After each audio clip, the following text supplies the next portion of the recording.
Okay, in the first video we showed you the maintenance of the sourdough starter, how to get it going, how to store it in the refrigerator, take it out, refreshen it. In this one, we're going to show you how do we preserve culture long term or for sharing it with friends and family inexpensively. We have some fully ripe culture that's just come up to, it's pretty bubbly. It's ready to basically use at this point. And what I'm going to do is I'm going to take some of it on a half sheet with a little piece of parchment paper, and I'm going to take some of this culture here, just a little bit. It's probably more than I even need. And as you can tell, since I'm going to put this back in the refrigerator, back up a little bit, I have to throw this out. I'm going to get rid of most of this culture that I'm not going to use right now. I don't need to save this. All I need to do is save a couple of tablespoons.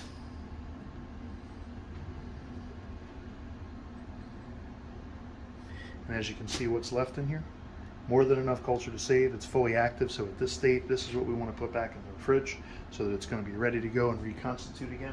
Let me go clean this off. So that I don't want to get this dry stuff sticking everywhere. Put this down. Get another one of these paper towels. Wet it right here. Let's just wipe this off to just keep our jar nice and clean. Not have a lot of gooey buildup on this. If we do, it can be scraped off. This stuff just dries and it flakes off anyway, but not a bad idea just to limit that a little bit there. That's good. That's what it looks like. A couple tablespoons again. Lid goes on, tighten it, and about a quarter turn, loosen it up. Take this, put this back in the refrigerator. I'm going to do the same thing with the other one in a minute. But this video, what we're going to do is we're going to show you very thinly. We want to take some of this culture. We just want to spread it out really thin on some paper. Well, this is like, I guess you could use wax paper. This is a piece of parchment paper. I really should have used wax paper, but either one of them will work for this, because all we're going to do is dehydrate this culture. And the easiest and simplest way to do this is to just spread it out thinly on a piece of paper and let this dry someplace that it's just not going to get contaminated or dirty, etc., etc.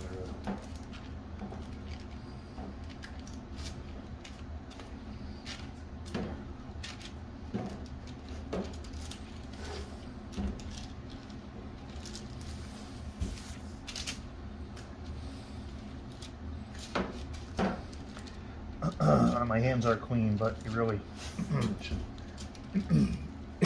not be touching this more than necessary here to worry about contaminating these things. Now, one of two things I can do with this.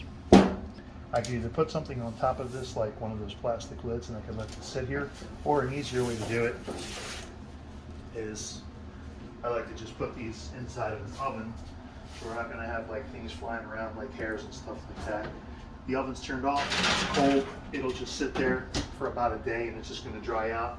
We'll come back and we'll look at that, what it's like, and then basically we can just peel off those flakes and we can put them in a bag. Then you can put that in an envelope and you can send it out to people.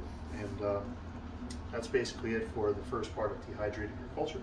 We'll come back in about a day and we'll show you what that looks like. Okay, it's been probably about 18 hours, not quite like 24. Let's take a look at our sourdough culture. As you can tell, this is what it looks like. So generally as it dries, some of these spots that were a little thicker, they just take a little bit longer to dry. Not a big deal, but generally you can tell this is your culture. And then we take this and we can just break this up into like little flakes and we can put this in a bag and ship it.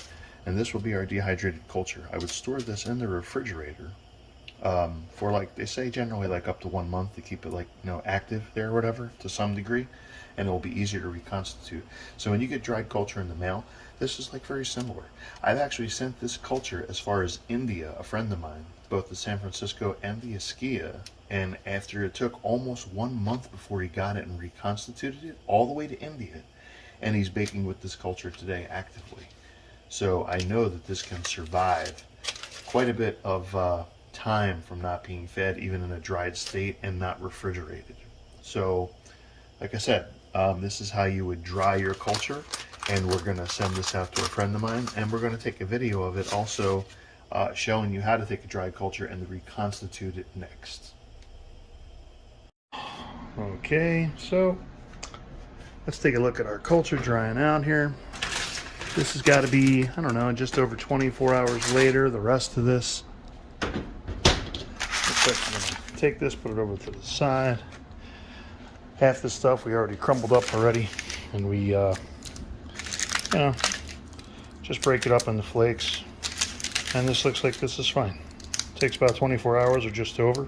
And we're going to take this and we're going to go put it in the bag. And we're done the first part of this drying out for storing and long-term preservation of a culture. This can actually go in a bag in the refrigerator. They say it's rated for up to like a month. I'm sure it could probably go more and not die, although it is in a weakened state like this. However, they also say that you could freeze this for up to a year.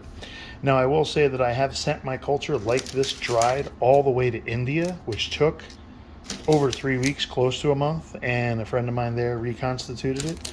That with the Esquia and the San Francisco both, and he got them both up and running.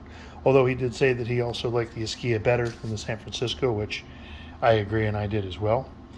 But okay, so the next part here is we will show you how to take a powdered culture like this that you get in the mail, or if something that you're going to send to your friends like this, and we're going to show you how to basically revive this culture to get it fully active again so that it's ready for baking, and we'll do that next.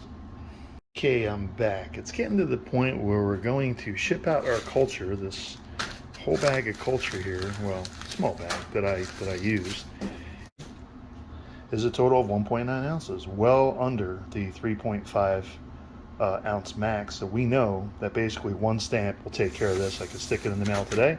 My friend will get it, and very inexpensively, 63 cents I think is the going rate for the stamp, plus these envelopes right now, like a plastic bag. I mean, you're talking basically like around maybe $1 or less that it's going to cost you to send this stuff out to like friends and family here.